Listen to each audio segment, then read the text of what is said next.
Sally Waters and Suzanne Waters are a gay couple who were married in California. Now, their actual home state is Nebraska, and of course, Nebraska refuses to recognize that marriage or even a civil union between the two of them. Well, come to find out, Sally Waters has terminal cancer, and she's going to die very soon. And her dying wish is that Nebraska recognize her marriage. The state said no. So now they are suing for the right to have the state recognize their marriage. Quote, a death certificate will list her as single. Consequently, her partner will have to pay an 18% inheritance tax on the home they currently share, compared to just a 1% tax rate for married couples. Suzanne Waters will also be ineligible for Social Security benefits typically granted to surviving members of a couple. Now, this is a very, very important story because sometimes people naively think that the whole gay marriage debate is simply over a title. It's not just about the title, although I do think that's important for equality's sake, that you should get the same title as a man and a woman. But it's also about rights. It's also about tax law. It's also about Social Security benefits, things that other couples would get, but you're not going to get because of who you're attracted to naturally. So here's the part of the story that really tied my stomach in knots. Governor Dave Heineman, who's a Republican, said the state would fight to retain the ban despite Sally's situation. So even when somebody explains it to him, he's like, no. Still gonna act in accordance with the way the law is right now. And I think I have a quote from him. He said, quote, let me also remind everybody, marriage has always been a state's issue. We should reflect the values and beliefs of the citizens of Nebraska, which I have absolutely no doubt remains firmly committed that marriage is between a man and a woman. Okay, here's my takeaway from this. You're just a bad person. You're just a bad person if you're given the information of the situation that Sally Waters and Suzanne Waters are in, and you say, yeah, I'm not on their side. Yes, I would like to continue to deny them equality under the law. If that's your position, you're just not a good person. You should look in the mirror, and because people always think naively that, well, I am moral. No matter what, I'm a good guy by definition. No, look in the mirror. You're the problem in the world. And the sad thing is, unfortunately, this is usually connected to religion. The only reason for people to really have these deeply held convictions about gay people being evil is it's based on religion. And of course, there's no evidence for it. There's no logic or rationality behind it. It's just a 1,000-year-old book written by primitive people said that, hey, this is a rule.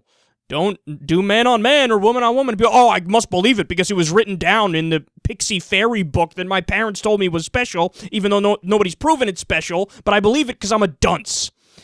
I hate that aspect of people, how we're so tribalistic that if we're in a culture and we like the people in the culture, like we like our parents, we like our friends, everybody seems like a good person, that within the context of that, even if people have abhorrent beliefs, we're more likely to say that's okay because of just the basis that, well, I know these people, they're good people, therefore the entire culture is right. Wrong.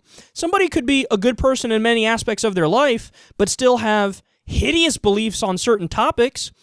One of them is gay marriage. I mean, the majority of human history is people, unfortunately, I shouldn't say that because I don't know if that's true, but certainly in the U.S. up until recently and in many other places up until recently with our puritanical streak, the majority position was against gay marriage. That doesn't mean that because, Ted from 1956 was a good person in other ways that he wasn't a dick for trying to repress gay people.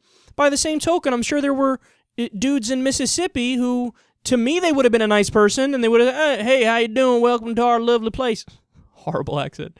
But then behind the scenes, they're like, we hate black people. Of course. We want segregation now, segregation forever. Okay, just because you were white and raised in that environment and they treated you nicely doesn't mean that they're good in every other aspect of their lives. So I can't stand this. I mean, it's time for good people to stand up and say, enough, and put this in perspective for people. Look, tell people who are anti-gay that I'm not kidding about this, tell them, that's immoral. You have an immoral position. This makes you bad. You are not a good person if this is what you believe. And explain it to them. Say, look, how is this any different from back in the day when they banned interracial marriage? Today, if anybody says I'm against interracial marriage, you laugh them off. You're like, what the fuck does that even mean? Okay, you don't want to get interracially married? Don't. But don't take it away from other people. What the fuck are you talking about? What are you, a fascist dictator? Is that what you are? Is that how this works? Now, nobody can say I'm against interracial marriage. But still, for some reason, there's a percentage of the population where, yep, I'm against gay people. I don't want them to get married. It's none of your fucking business. You don't want to get married to somebody of your own gender, fine, don't, but don't take it away from other people who that's naturally who they're attracted to. What, did they wake up one day? Did Bob wake up one day and say, I'd really like to marry Jerry? No, there obviously was attraction there. There was a connection there. A certain percentage of the population is gay and or bi. So to repress, not even to repress, that's not the right word, to discriminate against those populations because of your culture or your religion or your silliness, at this point, that makes you a bad person. You're not a deep thinker. See, that's the problem. You're not able to be objective. You can't take a few steps back and say, why do I believe this? Why should I base the law on my opinion on this issue? I'm going to substantively affect other people's lives because I have an opinion about how they should live. It doesn't make any sense. It's totally irrational. And look, Sally Waters and Suzanne Waters, God, I hope that they win this. Because if they don't win this, I think that says so much about Nebraska in terms of the state government and the system they set up there, not necessarily the people there. But it says so much about the governor. It says so much about this strident right-wing mentality, which is hanging on for dear life to their primitive beliefs. It's time to say enough. It's time to say this is a rights issue. It's a constitutional issue. I don't give a fuck what your opinion is on it. This is not a democratic issue. We wouldn't democratically vote on whether or not people should be slaves. We wouldn't democratically vote on whether or not we should have interracial marriage. By the same token, we would win that vote anyway. The pro-gay community, the gay community, we would win that vote anyway. But we don't even need to have that vote because it's a matter of rights.